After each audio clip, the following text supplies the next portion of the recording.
പറയാൻ പോകുന്ന കാര്യം നിങ്ങൾക്ക് അനുഭവം ഉണ്ടെങ്കിൽ ഒന്ന് പറയണം കേട്ടോ. നമുക്ക് ഒരു കുട്ടി ഉണ്ടായി കഴിഞ്ഞാലുണ്ടല്ലോ, ആ കുട്ടീനെ കണ്ടിട്ട് പറയണതാണോ കാണാതെ പറയണതാണോ എന്ന് എനിക്കറിയില്ല. കുട്ടി ജനിച്ചു വീണ അമ്മ തുടങ്ങും, കുട്ടി അപ്പൻ്റെ പോലെയാണ്, ചുണ്ടമ്മാമ്മയുടെ പോലെയാണ്, കണ്ണപ്പാപ്പൻ്റെ പോലെയാണ്, മൂക്ക് അപ്പൻ്റെ അപ്പൂപ്പൻ്റെ അനിയൻ്റെ മോൻ്റെ പോലെയാണെന്ന് പറഞ്ഞാൽ പോലും ഉണ്ടല്ലോ, കുട്ടിയുടെ അമ്മയുടെ പോലെയാണെന്നോ അല്ലെങ്കിൽ കുട്ടിയുടെ അമ്മയുടെ വീട്ടുകാരുടെ പോലെയാണെന്നോ പറയില്ല എന്ന് ഭയങ്കര നിർബന്ധം കേട്ടോ. പ്രത്യേകിച്ച് അപ്പം വീട്ടുകാർക്ക് ആരാന്നൊന്നും ഞാൻ മെൻഷൻ ചെയ്യുന്നില്ല. അപ്പോൾ അത് പക്ഷെ കുട്ടി അപ്പൻ്റെ പോലെയാണെന്ന് പറഞ്ഞ് കേൾക്കാൻ ഏറ്റവും കൂടുതൽ ആഗ്രഹിക്കുന്ന അമ്മയായിരിക്കും അല്ലേ.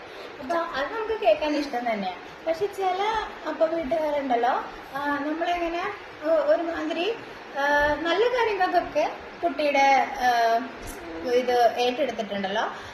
ഇപ്പോൾ ഫോർ എക്സാമ്പിൾ കുറച്ച് നാൾ കഴിഞ്ഞ് കുട്ടി നടക്കാൻ വൈകുക അങ്ങനെ എന്തെങ്കിലും ഉണ്ടായ വേഗം പറയും, അയ്യോ എൻ്റെ കൊച്ചാണെങ്കിൽ 3-ാം മാസം എണീറ്റ് നടക്കുമായിരുന്നു, അല്ലെങ്കിൽ 6-ാം മാസം ബിസ്ക്കറ്റ് കഴിക്കുമായിരുന്നു, അങ്ങനെയൊക്കെ പറയും.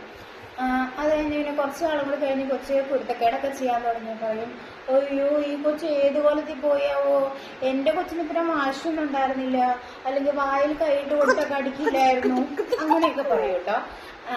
പിന്നെയും കുറച്ചുകൂടി വലുതായി കൊച്ച് സ്കൂളിലൊക്കെ ചേർത്ത് കൊച്ച് സ്കൂളിൽ ഫസ്റ്റ് ആവുകയോ അല്ലെങ്കിൽ ക്ലാസ്സിൽ ഫസ്റ്റ് ആവുകയോ എന്തെങ്കിലും പരിപാടികൾക്കൊക്കെ കുട്ടിക്ക് ഫസ്റ്റ് കിട്ടുക അങ്ങനെയൊക്കെ ചെയ്യുമ്പോൾ അത് വേഗമായിട്ട് എടുത്ത് പറയും, എൻ്റെ മോനെ ഇങ്ങനെ തന്നെയായിരുന്നു, ക്ലാസ്സിൽ ഫസ്റ്റ് ആയിരുന്നു എന്ന് പറയും.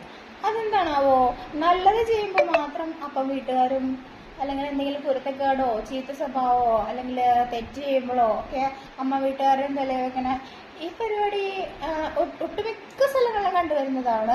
ഞാൻ കുറേ പേര് പറഞ്ഞു കേട്ടിട്ടുണ്ട്. എന്തുപാടെ നന്നായി കൂടെ.